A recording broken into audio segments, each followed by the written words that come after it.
Subscribe பண்ணாதவங்க subscribe பண்ணுங்க. அப்படியே பக்கத்துல இருக்க பெல் ஐகானையும் பிரஸ் பண்ணுங்க. மார்கழி மாதம் எப்படி இருக்கும்? இந்த மாதம் பாருங்க, உங்க ராசிநாதன் என்று சொல்லக்கூடிய சுக்கிர பகவான் 7ஆம் இடம் என்று சொல்லக்கூடிய திருமணஸ்தானத்தில் அமர்ந்து கொண்டு உங்க ராசியை பார்க்கறது ஒரு நல்ல அமைப்பு. ராசிநாதன் ராசியை பார்க்கறது நல்ல அமைப்பு. இது எது வரைக்கும் இருக்குன்னா, இந்த மார்கழி மாதம் 5ஆம் தேதி வரைக்கும் தான்.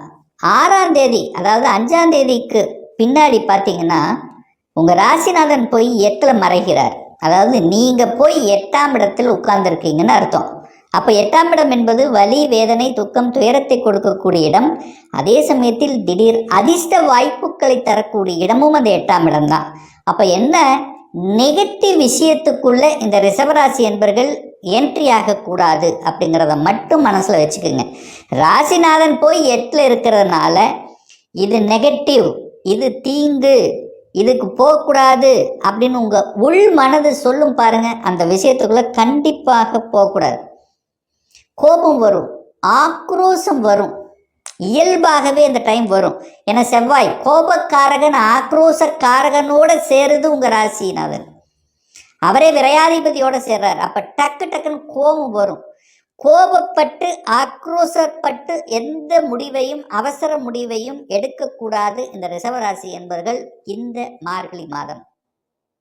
மற்றபடி சில நல்ல விஷயங்கள், 8ஆம் இடம் என்பது வலிவேதனை கொடுத்தாலும் அதிர்ஷ்டத்தை கொடுக்கும். அங்கே டக்குன்னு ப்ரமோஷன் ஆகிறது, டக்குன்னு இன்க்ரிமெண்ட் கிடைக்கிறது, நினைச்ச இடத்துக்கு ஒரு மாற்றுதலாகி செல்வது, இது நடக்காத நினச்சிட்டு இருந்த சில விஷயங்கள் நடப்பது. ஸோ இந்த மாதிரி நல்ல விஷயங்களும் இந்த மாதம் நடக்கத்தான் செய்யும்.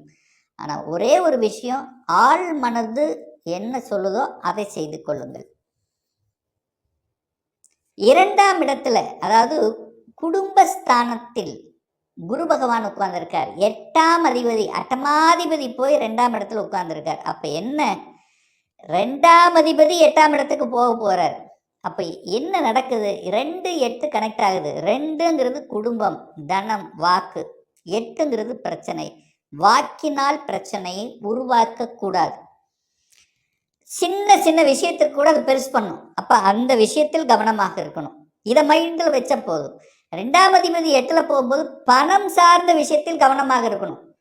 பணத்தை எங்கேயாவது கொடுப்பது, ஜாமீன் கையெழுத்து போடுவது, தெரியாத நபர்களுக்கு பணம் சார்ந்த விஷயங்களை கையாளுவது, இதெல்லாம் கரெக்டாக இருந்துக்கிறது இந்த ரிஷபத்துக்கு ரொம்ப நல்லதுங்கிறத மைண்டில் வச்சுக்கோங்க. மற்றபடி தனக்காரக கிரகம் உங்கள் தனஸ்தானத்தில் இருக்கும்போது பணம் வரும். பணம் வருவதில் எந்த குறைபாடும் இல்லை. பணம் கையாளுகின்ற விஷயத்தில் கவனம். இது மட்டும் ஞாபகம் வச்சா போதும். சார், வீடு, வண்டி, வாகனங்கள் வாங்கலாமா? 4ஆம் அதிபதியாக இருக்கக்கூடிய சூரிய பகவான் 8ல் போய் உட்கார்ந்துருக்கார். 4க்குரியவன் 8. 4ங்கிறது வீடு, வண்டி, வாகனம், அது போய் பிரச்சனையில் உட்கார்ந்துருக்கு. சரி, வீட்டுக்கு காரக கிரகம், வாகனத்துக்கு காரக கிரகமான சுக்கிரன் போய் 8ல் உட்கார போகிறார். அப்போது கண்டிப்பாக கொஞ்சம் யோசித்து வாங்கணுங்கிறத மட்டும் ஞாபகத்தில் வச்சுக்கோங்க. இடம் வாங்கினாலும், நிலம் வாங்கினாலும், எது வாங்கினாலும் கரெக்டாக இருக்கா? ஏன்னா தடைகளை, 8ஆம் இடம் என்பது ஒரு தடைகளை கொடுக்கக்கூடிய இடம். ஸோ அந்த இடத்துல போய் உட்கார்ந்துருக்கு. சில விஷயங்களில் கவனம், டாக்குமெண்ட் கவனம். ஏன்னா புதனும் போய் 8ல் உட்கார போகிறார். டாக்குமெண்ட் காரக கிரகமும் போய் 8ல் உட்கார போகுது இந்த மார்கழி மாதம் பின்னாடி. அப்போ என்ன அர்த்தம், டாக்குமெண்ட் கரெக்டாக இருக்கணும். 4க்குரியவன் 8ல் இருக்கிறதுனால இரவு நேர பயணங்களில் கவனம். கண்டிப்பாக வண்டி, வாகனம் இதெல்லாம் இயக்கிறது, வண்டி வாகனங்கள், அந்த வாகனம் சார்ந்த விஷயங்களும் இதெல்லாம் கொஞ்சம் கரெக்டாக வைத்து கொள்வது ரிஷபத்துக்கு நல்லது. சார் என்ன சார் இப்படியே சொல்கிறீங்க, நெகட்டிவ் சொல்கிற மாதிரி? நெகட்டிவ் கிடையாது, அலர்ட். ஏன்னா 4க்குரியவன் போய் 8ல் உட்கார்ந்துருக்கார். அந்த விஷயத்தில் தான் நான் சொல்கிறேன். அப்போ என்னென்னா, இந்த மாதம் மார்கழி மாதம் கொஞ்சம் அலர்ட்டாக இருக்கணும். ஆனால் திடீர் வாய்ப்புகளை கொடுக்கும். இடம் வாங்குறதுக்கு இதுவரை கிடைக்கல சார், இப்போ டக்குன்னு அமையுது, வாங்கிக்கலாம். ஒரே விஷயம், வில்லங்கம் இருக்கா இல்லையா அப்படிங்க செக் பண்ணிட்டா போதும். 5ஆம் அதிபதி பூர்வ புண்ணியஸ்தானத்தின் அதிபதி, பஞ்சமஸ்தானத்தின் அதிபதியாக இருக்கக்கூடிய புதன் பகவான் 7ஆம் இடமான திருமணஸ்தானத்தில் போய் அமர்கிறது. நிறைய ரிஷபராசி அன்பர்களுக்கு திருமணம் நடக்கும், டக்கு டக்குன்னு நடக்கும். அதாவது 8ல் போய் இந்த மாதம் எல்லாம் மேக்சிமம் 4 கிரகங்கள் 8ஆம் இடமான அட்டமஸ்தானத்தில் போய் உட்கார்றது, புரியுதுங்களா? அப்போது ஒரு வலியை கொடுத்து கொண்ட, ஒரு வேதனையை கொடுத்து கொண்ட, நடக்க மாட்டேங்குதுன்னு நினச்சிட்டு இருந்தேன், வரன் கிடைக்க மாட்டேங்குதுன்னு நினச்சிட்டு இருக்கக்கூடிய இந்த ரிஷபத்துக்கு கிடைச்சிரும். அது எப்படி கிடைக்கும்? திடீர் அதிர்ஷ்டமாக கிடைக்கும். நினைக்காமல், அதாவது என்ன சொல்கிறது, ரொம்ப நாள் நினச்சிட்டு இருப்பீங்க, இப்போ நினைக்கல, கிடைச்சிரும். அதுதான் சொல்ல வரேன். அப்போது நல்ல விஷயங்கள் நடக்கக்கூடிய ஒரு காலகட்டமாகவும் இது இருக்கும்.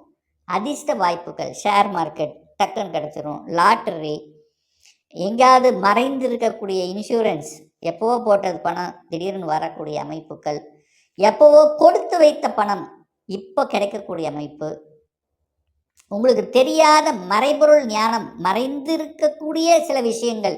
இப்போ இந்த ரிஷபத்துக்கு பார்த்தீங்கன்னா மறைந்திருக்கக்கூடிய சில விஷயங்கள் இப்போ உங்களுக்கு கண்ணுக்கு தென்படும், அவ்வளோதான்.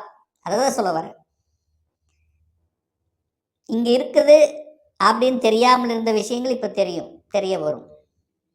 அப்போது மறைபொருள் ஞானம், புதிய கண்டுபிடிப்புகள், அதெல்லாம் சூப்பராக இருக்க போகுது. ரிசர்ச்சில் கண்டுபிடிப்பு சம்மந்தப்பட்ட துறையில் இருக்கக்கூடிய ரிஷபத்துக்கு ஒரு சூப்பரான மாதம் இந்த மார்கழி மாதம்.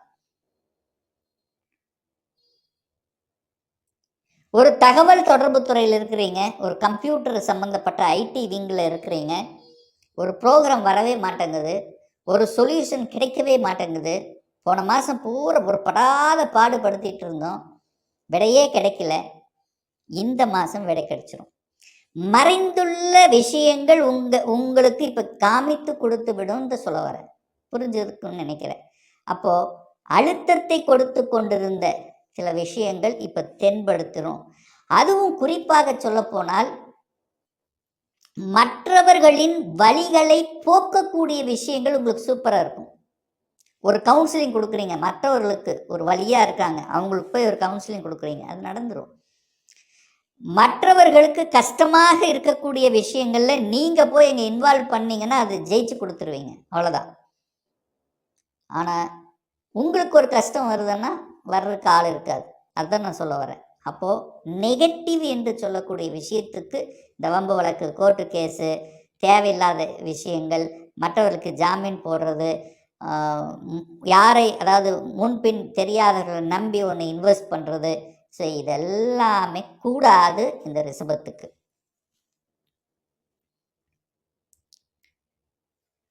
பதினோராம் அதிபதி லாபாதிபதி வக்ரமாக உட்கார்ந்துருக்கார் 2ஆம் இடத்துல.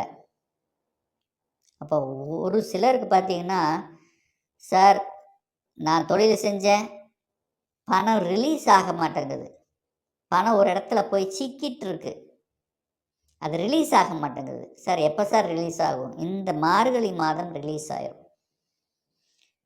இந்த மாதிரி ஒரு சிக்கலில் சிக்கி கொண்டு இருக்கக்கூடிய விஷயங்கள் இப்போ அந்த சொல்யூஷன் கிடைக்கக்கூடிய, அதாவது பொருளாதாரம், உங்களுடைய தொழில் ரீதியில் ஒரு ஆர்டர் டக்குன்னு கிடைச்சிரும். அந்த ஆர்டர் நமக்கு வருமா வராதா அப்படின்னு யோசிச்சு இருக்கக்கூடிய ஒரு காலகட்டத்தில் இப்போ திடீர்னு ஒரு ஆர்டர் கிடைக்கக்கூடிய அமைப்புகளை கொடுத்துரும். ஸோ இதெல்லாம் ஒரு ப்ளஸ் பாயிண்ட் தான். இந்த காதலில் இருக்கக்கூடிய ரிஷபம் கொஞ்சம் கேர் எடுத்துக்க வேண்டும். ஏன்னா காதல் காரக கிரகமான சுக்கிரன் போய் 8ல் உட்கார போறார். 5ஆம் அதிபதி, காதல் ஸ்தானத்தின் அதிபதியான புதனும் போய் 8ல் உட்கார போகுது. அப்போ என்னென்ன, காதலில் இருக்கின்றவர்கள் கொஞ்சம் கரெக்டாக சண்டையிடாமல் அப்படியே கொண்டு போகணுங்கிறத சொல்ல வர. சின்ன ஒரு இதை பண்ணிங்கன்னா அது பெருசாக்கி விட்டுரும். இதை மைண்டில் வச்சுக்கிட்டா போதும். வெளிநாடு, வெளியூர், வெளி மாநிலம், அந்நிய தேசம், மற்றவர்களுடன் பழகுதல், இதெல்லாம் கொடுக்கும். சார் நான் ஒரு வேலைக்கு அப்ளை பண்ணியிருக்கிறேன், நான் அதர் ஸ்டேட்டில் அப்ளை பண்ணியிருக்கிறேன், இது இந்த காலகட்டம் சாதகமா? கண்டிப்பாக சாதகம்தான். ஏன்னா குடும்பத்தை விட்டு வெளியில் போக போகிறீங்க.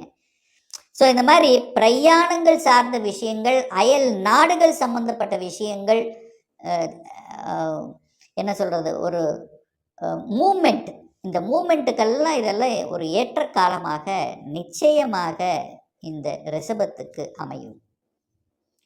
ஒரு நல்ல தெய்வ வழிபாடு, உங்கள் ராசிநாதன் 8ல் போய் மறைகிறதுனால உங்கள் ராசிநாதனுடைய தெய்வம் என்று சொல்லக்கூடிய அம்பாள் அம்மனை, உங்களுக்கு பிடித்த அம்மனை வெள்ளிக்கிழமை வழிபடும்போது நிச்சயமாக அந்த நெகட்டிவ் விஷயங்கள், உங்கள் மனசில் வரக்கூடிய நெகட்டிவ் விஷயங்கள் களையும்ங்கிறதுல எந்தவித மாற்று கருத்தும் கிடையாது.